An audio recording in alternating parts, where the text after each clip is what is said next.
never been out of the country besides a military base, so that was interesting. And I don't speak Spanish, so I think being able to study abroad or to go abroad is very important for somebody, in college. But I think on top of that was going to study abroad with my Caldwell family, and then every day, at the end of the day, come in and do some reflection about what's going on. Mm-hmm. That was really essential to getting something out of that trip, rather than going and serving the school for 2 days and then leaving.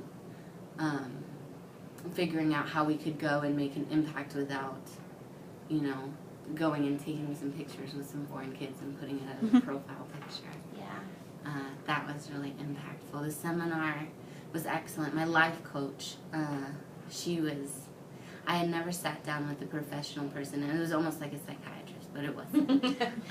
But sat down in a professional setting and talked about my feelings and my passions and who I was, and had someone who really genuinely cared about me and was only there for me and wanted me to be a better person.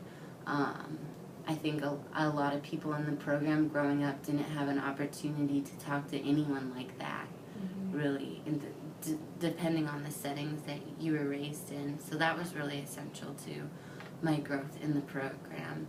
And then just getting together with these people, whether it's going out for a drink on a Friday night or at the dinners, I think, just the conversations that we have are extremely impactful in developing me as a person while I'm in college and to continue. Also, the alumni.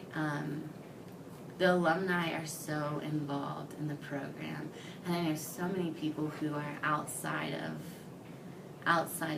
anywhere near where I have seen people through the program.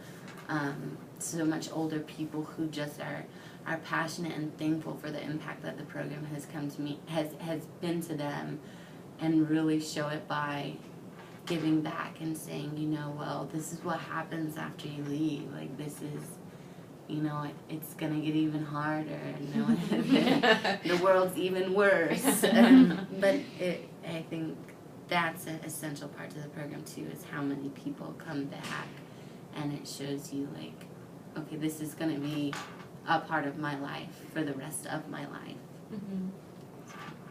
I was wondering, so you talk a lot about these deep conversations and meaningful experiences with your fellow Caldwells. What are some examples from your own personal life, if you feel comfortable sharing this, of ways that they have encouraged you through these conversations, or examples of what you go to them with and how they support you? I have a little sister that I'm very nervous about. She's 13, and I get extremely nervous about her because I was a very wild child. And so I'm also a bit of a controlling person. So I approached her, I approached her in a way that I thought would help her. And through talking with some of the other Caldwell fellows, I was talking, I don't know how to approach her without being so controlling, and we were talking, and I was like, have you ever just went to her and said, hey, you're gonna mess up, and that's okay, I love you? And I just burst into tears, and I was like, no, I haven't. I don't know why. And another experience is talking about things flaws about myself with other people, and then them saying, where do you think that comes from? Do you think, if you don't mind, do you think that comes from another experience that you told me about? And really just going deeper within myself, asking the right questions to get good answers. That's another way. And then the fed up conversations. It sounds like we're all such positive people. But there's been times when we're real, gotten together and you say, my friend who leads a successful nonprofit, a Caldwell Fellow who leads a successful nonprofit here, he came up to me and he's just like, I can't, when you put your face on something, you can't do anything bad. like Alex Parker is the student body president, and it's just like, he can't, you know, mess up. He can't come up to me or to other people during the day and you say, you know, screw this. Like, I am so tired of this. Like, this just, life sucks. I mean, when you put your face on something like that, it's really difficult. And I think bringing problems, discussing other people's problems really puts a perspective on where I stand and how I view society and how society views me, and the different struggles that we go through, whether or not, you know, we're small scale, just trying to get into medical school, or changing the world one nonprofit at a time. But really definitely getting the different perspectives is impactful. That's really cool. Do the rituals and traditions. Oh yeah. Did you have any like traditions, rituals, artifacts, like stuff that you feel like that you could put on display or tell people about, like this is representative of the program? No, that's a Hannah Osborne question. As far as rituals,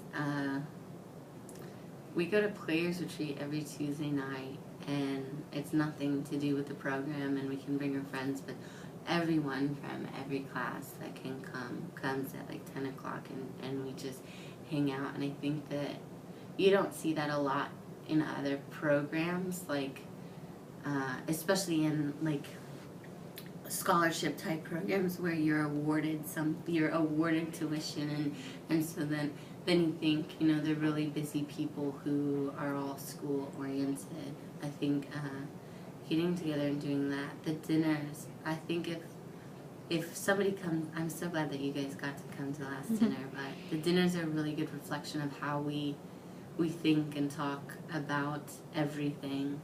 And Janice and the planning team do an awesome job of getting speakers for those. They're very reflective on the conversation and the intellectual side of the program. And then the alumni, I think, have a lot to show, like Saul Flores, who did the Walk of the Immigrants and Footprints, and then Justin LeBlanc, and why can't I think of Beatamanda? Why can't I think of the band? Yeah, band's name, and there's a lot of other people who have just really made an impact in the Raleigh community, and you know, in the rest of the world that I think are a great like relic to the program. And it's, I don't know, it's not your traditional like piece, but Yeah. they definitely reflect the values of the program. And other people can go and do those things. Like other people can go and do the Walk of the Immigrants and go on Project Runway. But I think the Caldwell Fellows program it just gives you the tools and prepares you to do it in the most positive way that you can. And I think that reflects in those alumni you see doing things. Yeah, it's pretty cool. It was fun to hear them, like their perspective. And those three guys are just the way that they could articulate what they were doing. I think that's a really good reflection of the program. Some people are just born with it, but some people have to be trained a little. But whenever they were talking, I kept thinking, you know, this is all about perception. Like, how am I viewing this, and how am I viewing these problems that I face? And I think that's a whole Caldwell state of mind idea. So 30 minutes. Oh, that's almost perfect. I have one more question. Do you think the program could be improved or changed in any way, and why or why not? I talked a lot with Janice about this, about like higher funding and getting more people, and like the nervousness you get with like, oh, if we get too many people, you know, are we gonna have people who don't participate? Like, is it just right? Is it just small enough? And I don't think so at all. Like, I think that more funding so that other people could get into the program would be the best way to improve it, because every year I send out to the advisors in the College of Sciences an email that's like, anybody who wants to meet to talk about, you know, applying to the Caldwell program, just give me an email, I'll meet. And I meet with like I meet with a bunch of students who are interested in applying, and then I meet with students before they go to selection day and get interviewed. And I probably met with 7 people going to interview day, and one of them got into the program this past round. And it's just like so many people have so much potential. Like they tell them, you know, you are Caldwell Fellow material. We just don't have enough funding to give it to everyone.